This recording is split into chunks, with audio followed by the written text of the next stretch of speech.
Welcome to the Building Web3 podcast. I have my good friend, Samantha Yap. She is actually, her last name is Yap. It's not just being in vogue for yappers, but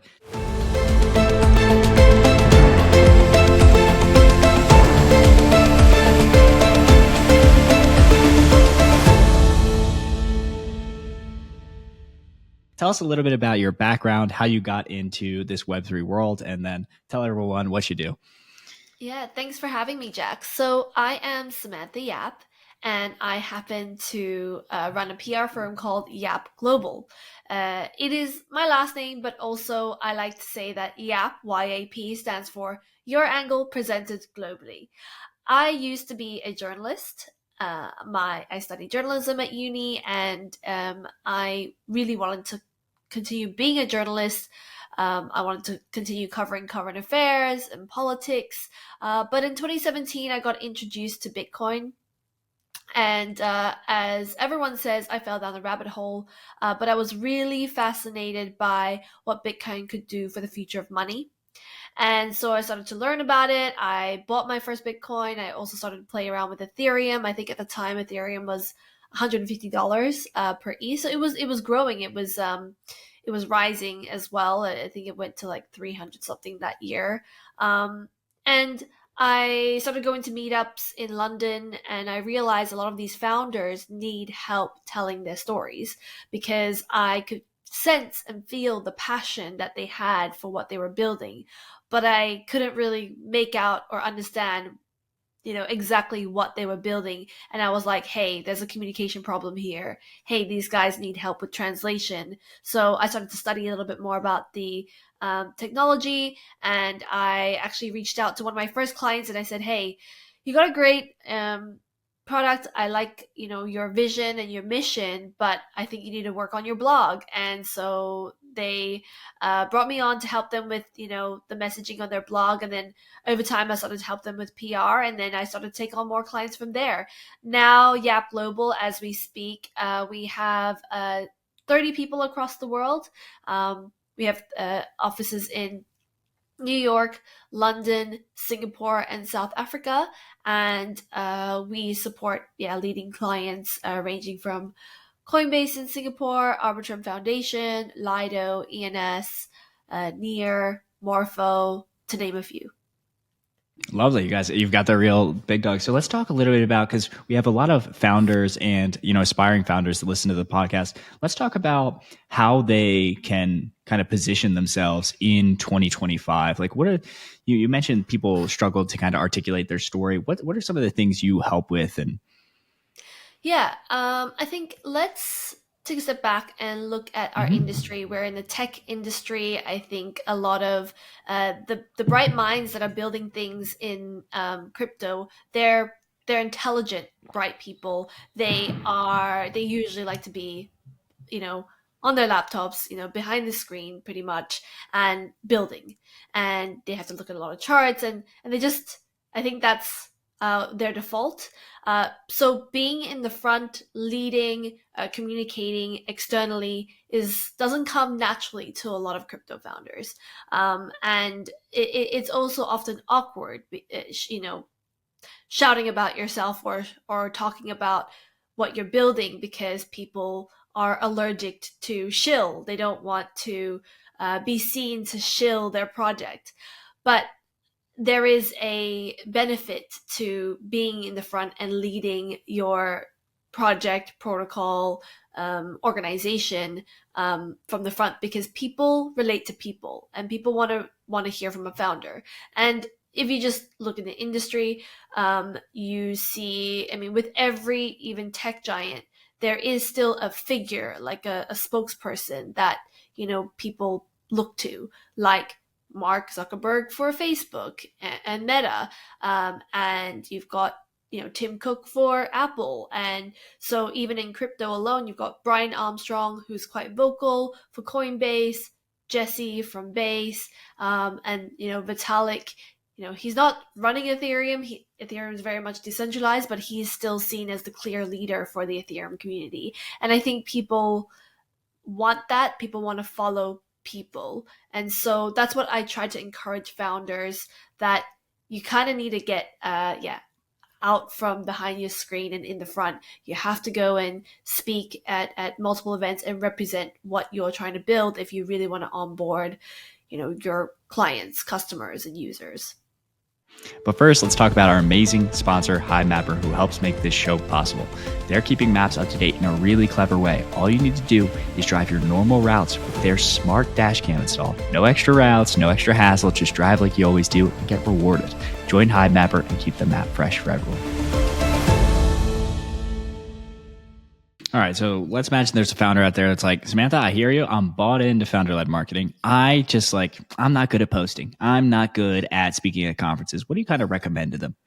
Yeah, so that's why we have a team and we provide this service where we would get on a call with them and hear just them.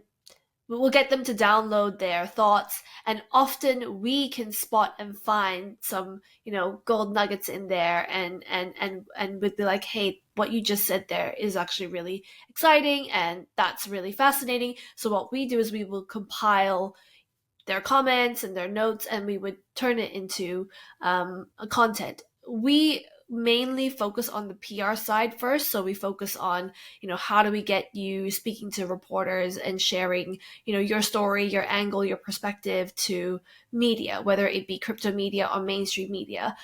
But yeah, it all starts with hearing from the founder, letting them download their thoughts, and then we make sense of it and package it in, for multiple mediums.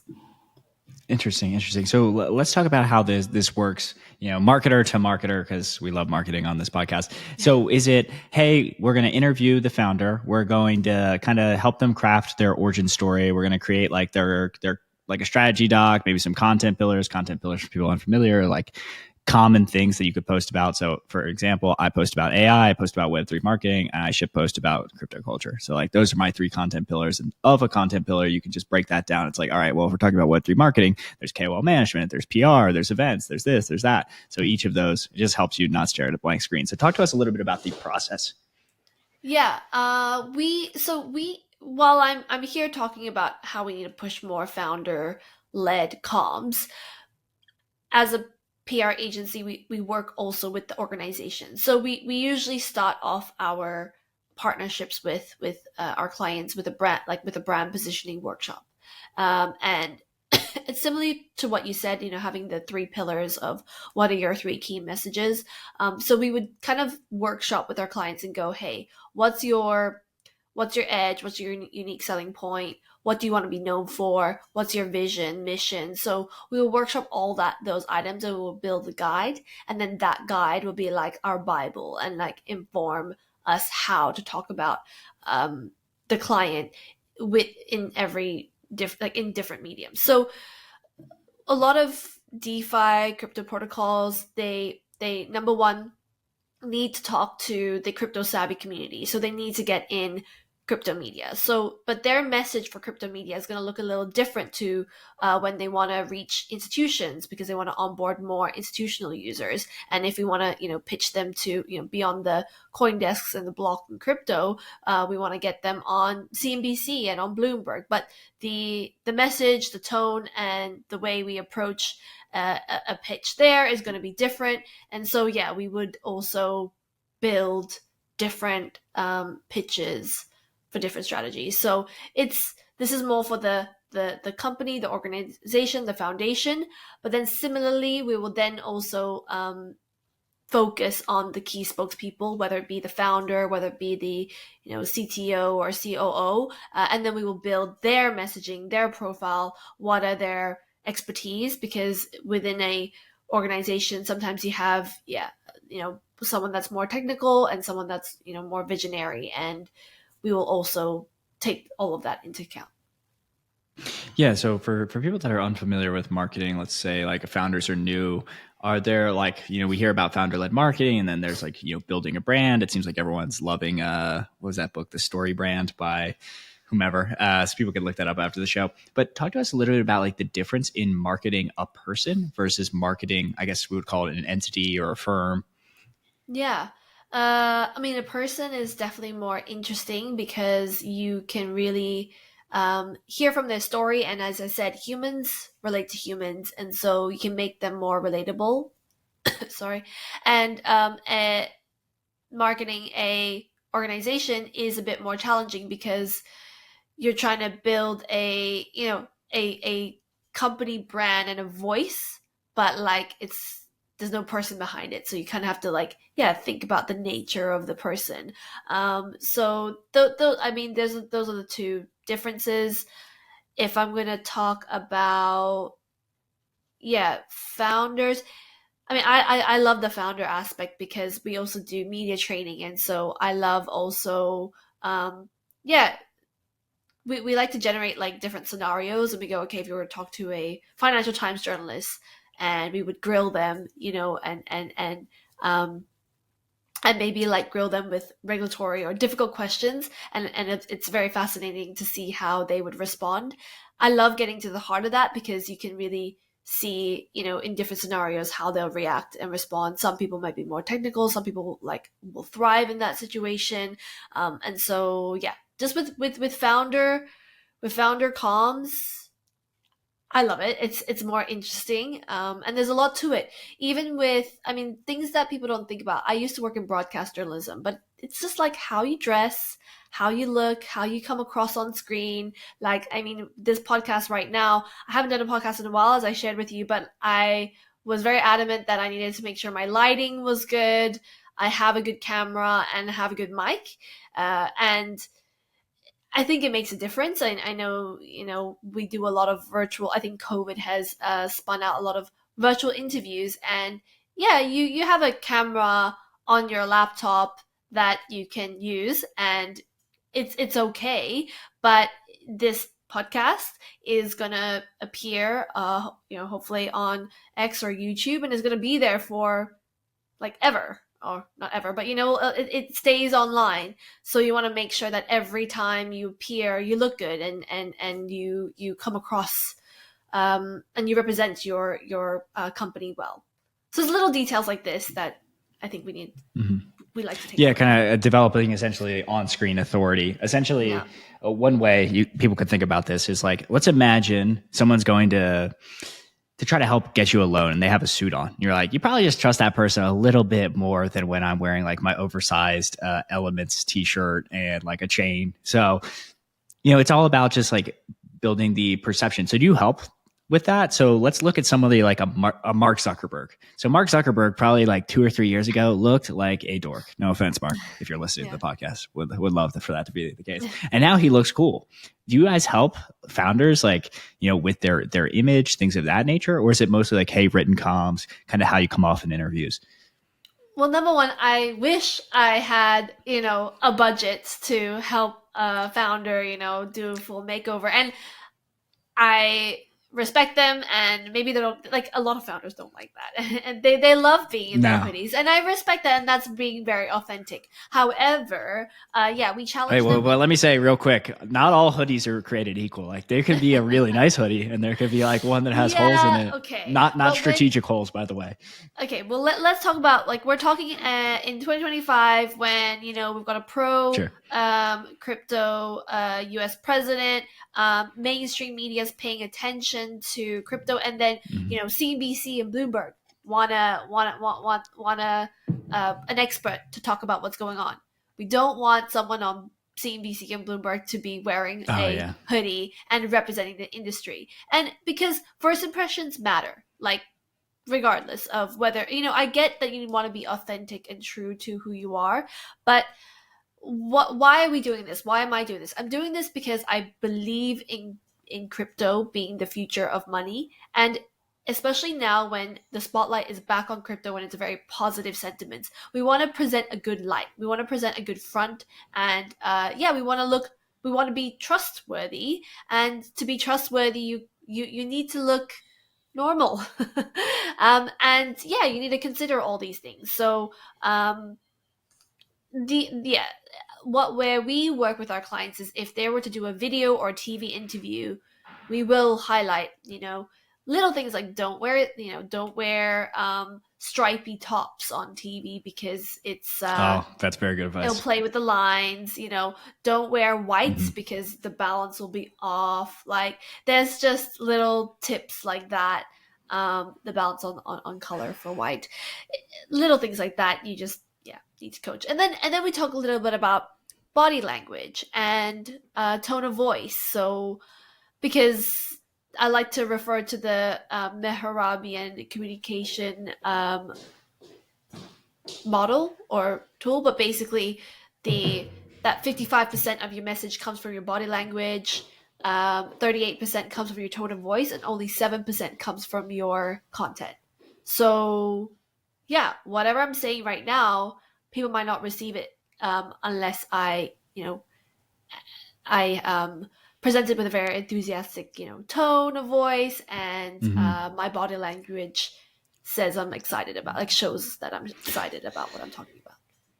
Yeah, and one of the best things, like let's say you can't, you're still early stage and you're maybe not at working with Yap Global, just film yourself. It is so weird to just see yourself talking, and you're like, wow, I say like a lot, or so. And Mm. the more, or as an example, I will punctuate sentences with and it's something I try to think about not doing, but all these like little details and quirks. Okay, so you help with kind of their appearance on camera. You help. Let's talk about some of the media trends. Like, what are you seeing out here as you help these like really large brands, as you help these really large founders? Like, are there any like marketing channels you're particularly bullish on? Like, what's interesting you in media these days?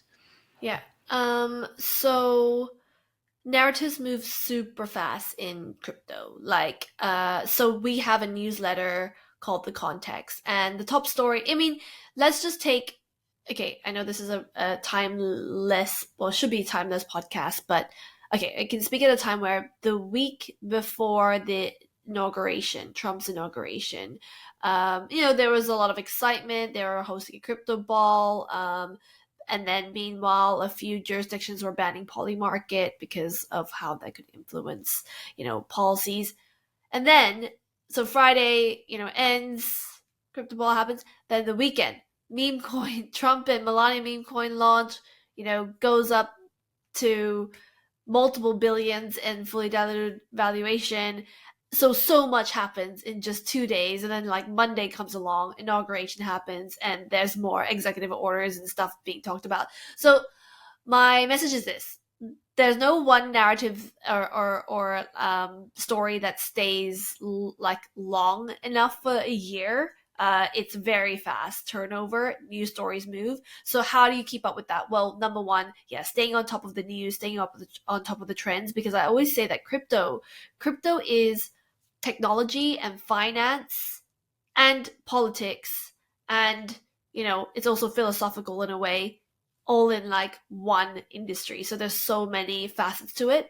Another thing that excites me and that's interesting is, I'm sure you heard about Kaito AI. It's a great tool that people are using to gauge mindshare, to gauge the and I think they don't claim to coin the term mindshare, but that kind of picked up. So they track on X and social channels, and also on uh, media monitoring platforms, what topics are being talked about more.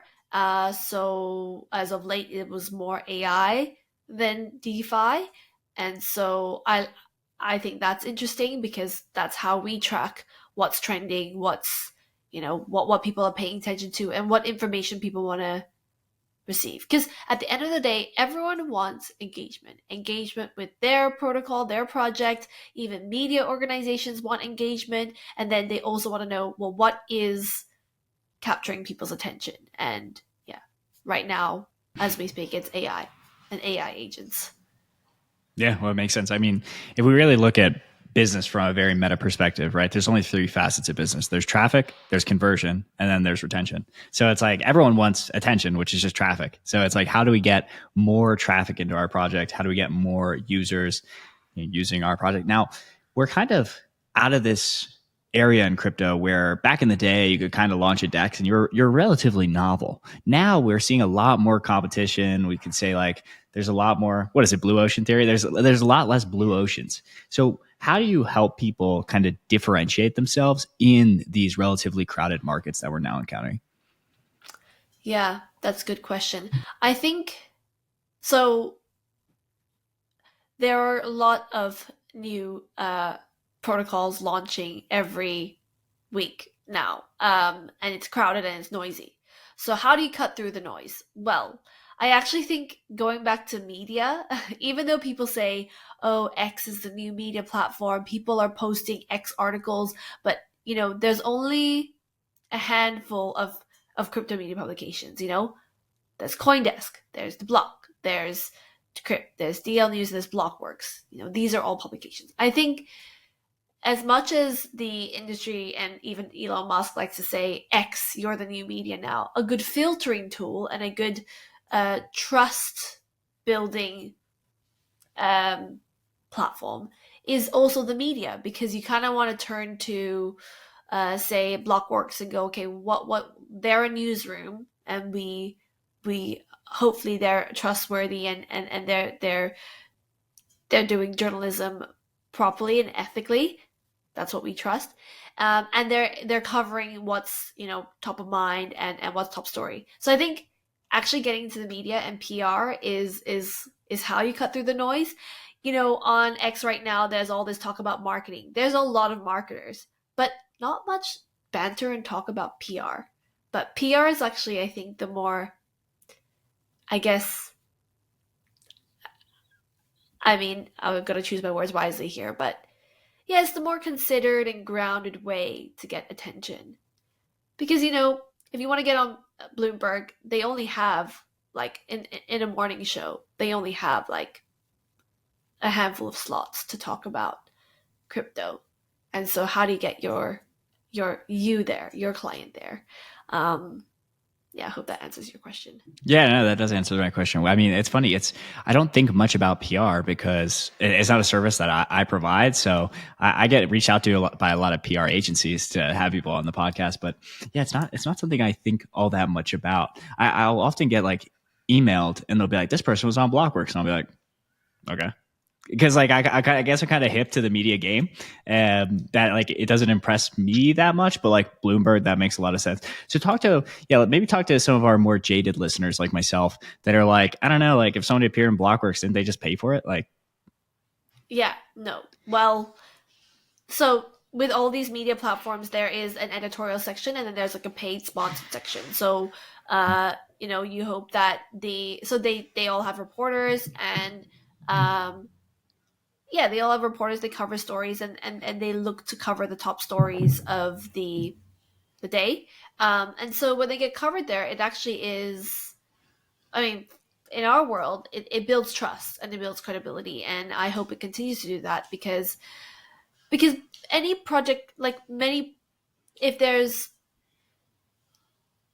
10 projects launching their TGE in 1 week, they're going to go big on their social media platforms, and like that's great, and they might very well get like really great engagement. But for the average, well, not average user, but like for us in the industry, how do we know which one to keep up with? But then if there's a story about it, there's more information about who's backing it, why it's important, and it an article that informs it in a trusted news site, that is also key to educating and informing people about why this protocol is the best, DeFi lender, and why you should trust it or, trust using it and putting your money in that.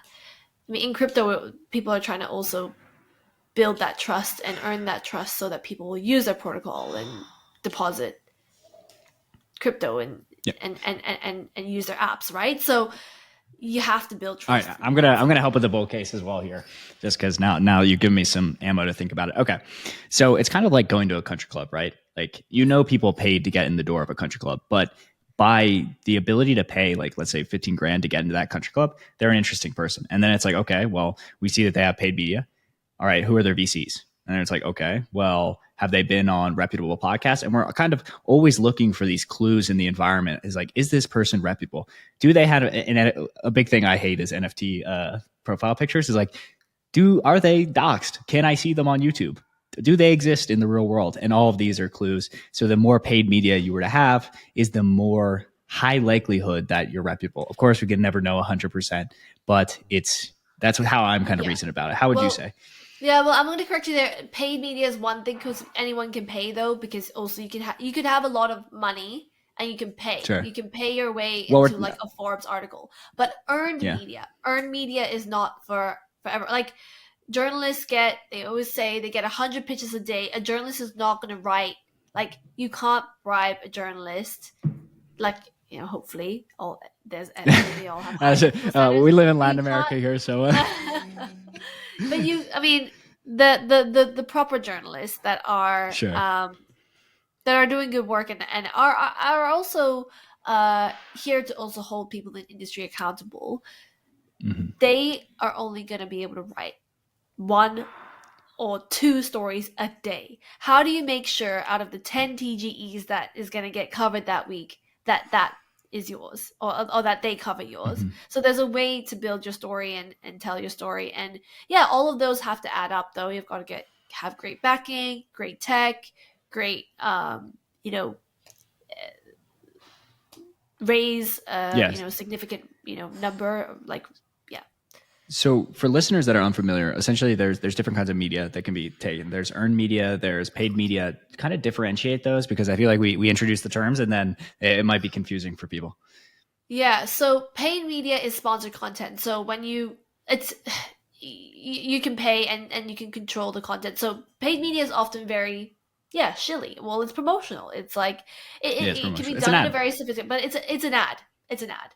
But anyone can pay for an ad. Like foundations that have money, they can throw money at, they can even pay for an ad in New York Times if they'll accept the page. And I've seen, Coinbase has done that in the past, right? I mean, they pay for ads everywhere, in Gemini, pay for ads.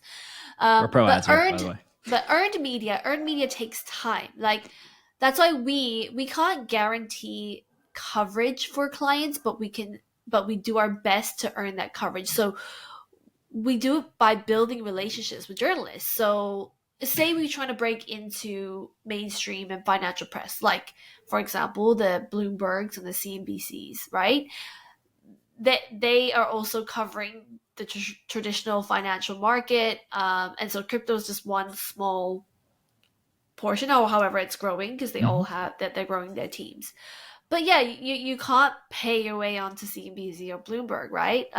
On the editorial section of it, you've got to build rapport with a TV producer and build rapport with the reporter and earn that trust, because they're also getting pitches, from countless different crypto companies. So they also have to. It's actually challenging for them, because they're like, well, there's like 100 projects and half of them want to launch TGEs. How do I know what's legit? Number one, they will not cover a TGE yet. But you know what I'm saying. They also have a filtering tool. And so what do they look at? They look at stats, they look at numbers, they look at who's involved.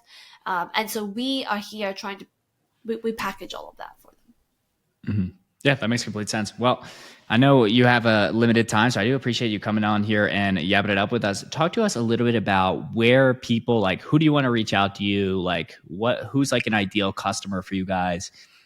Yeah, so I always say like we kind of have to think like a VC. I mean, we want to work with leaders, of course, because as I said, if we're pitching, bringing stories to a CNBC, they're not going to cover the DeFi protocol that only has 500 million in TVL.